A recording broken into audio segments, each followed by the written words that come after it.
এটাই হলো আহলে হাদিসদের জন্য সবথেকে বড় লজ্জাজনক বিষয়।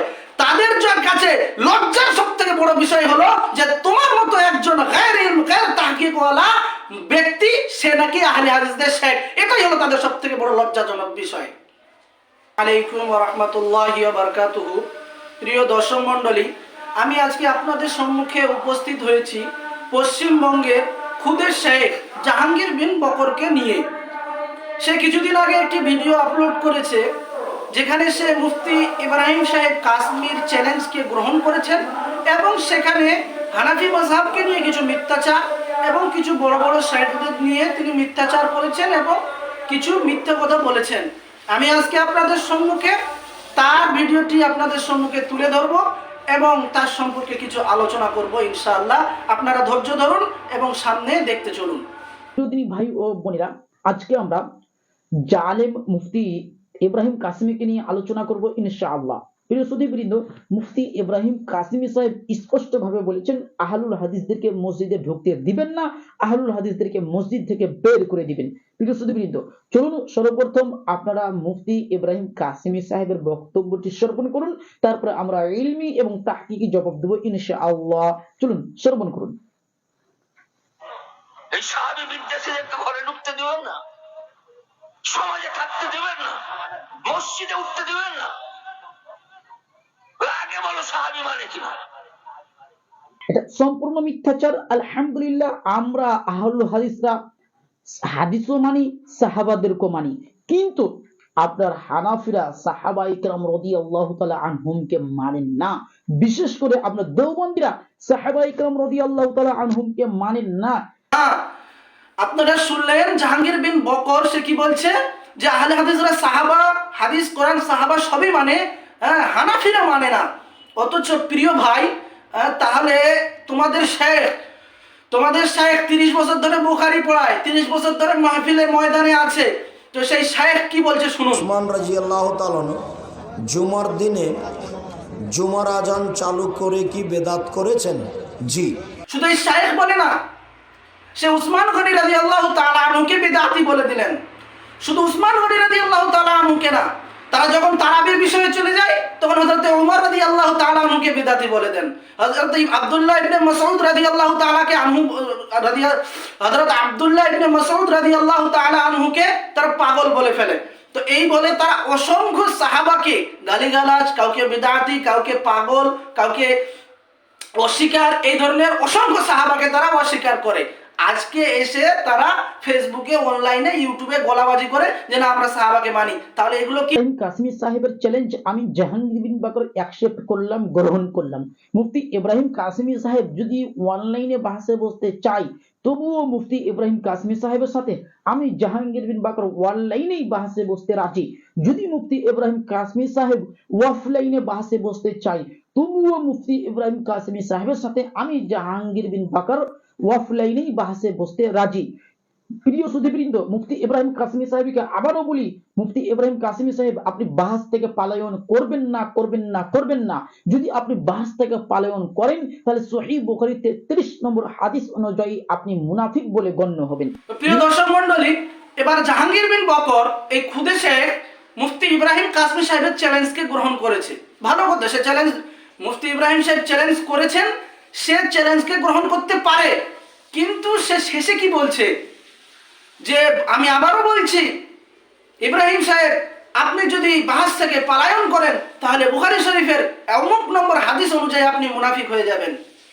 আরে জাহাঙ্গীর, তোমার মতো ডজন ডজন জাহাঙ্গীরকে, তোমার মতো ডজন ডজন জাহাঙ্গীরকে ক্লাসে মুর্গা করে রাখেন মুফতি ইব্রাহিম কাসিমি সাহেব। তুমি কি ভুলে গিয়েছো আসামের সেই বাহাসের ইতিহাস? তুমি কি ভুলে গিয়েছো দক্ষিণ দিনাজপুর জেলার সেই বাহাসের মোনাজারার ইতিহাস? আসামের সেই মোনাজারার ইতিহাসকে ভুলে গিয়েছো? যেখানে তোমার আহলে হাদিস শায়েখরা, তোমার বাপ দাদারা যেখানে কান ধরে ভুল স্বীকার করে বাড়ি ফিরেছিল, যেখানে দক্ষিণ দিনাজপুর জেলার মোনাজারায় তোমার শায়েখরা, তোমার বাপ দাদারা জনগণের হাতে গণপিটুনি খেয়ে কান ধরে ক্ষমাসে বাড়ি ফিরেছিল। তুমি কি ভুলে গিয়েছো সব ইতিহাস? তুমি ভুলবে কি করে? তোমার মনে থাকা সত্ত্বেও তুমি এগুলোকে উপেক্ষা করছো। দেখো তোমার অতীতের ইতিহাসকে সামনে নিয়ে বর্তমানে কার সঙ্গে কথা বলছো, কার সঙ্গে কার চ্যালেঞ্জ গ্রহণ করছো, কাকে কি বলছো, এটা চিন্তা ভাবনা করে বলবে। প্রিয় সুধীবৃন্দ, মুফতি ইব্রাহিম কাসিমি সাহেবকে স্পষ্ট আমরা বাহাসের দিন প্রমাণ করব যে আহলুল হাদিসরা হাদিস কোরআন মানে, কিন্তু আপনার দেওবন্দিরা হাদিস মানে না। দেওবন্দিরা হাদিস মানে না, তার সবচেয়ে বড় প্রমাণ মুফতি নাসিরউদ্দিন চাঁদপুরি হানাফি দেওবন্দি কিছুদিন আগে একটা ভিডিও আপলোড করেছে যে হাদিস মানা যাবে না, মানতে হবে সুন্নাহ, তথা হাদিসের উপর আমল করা যাবে না, আমল করতে হবে সুন্নাহের উপর।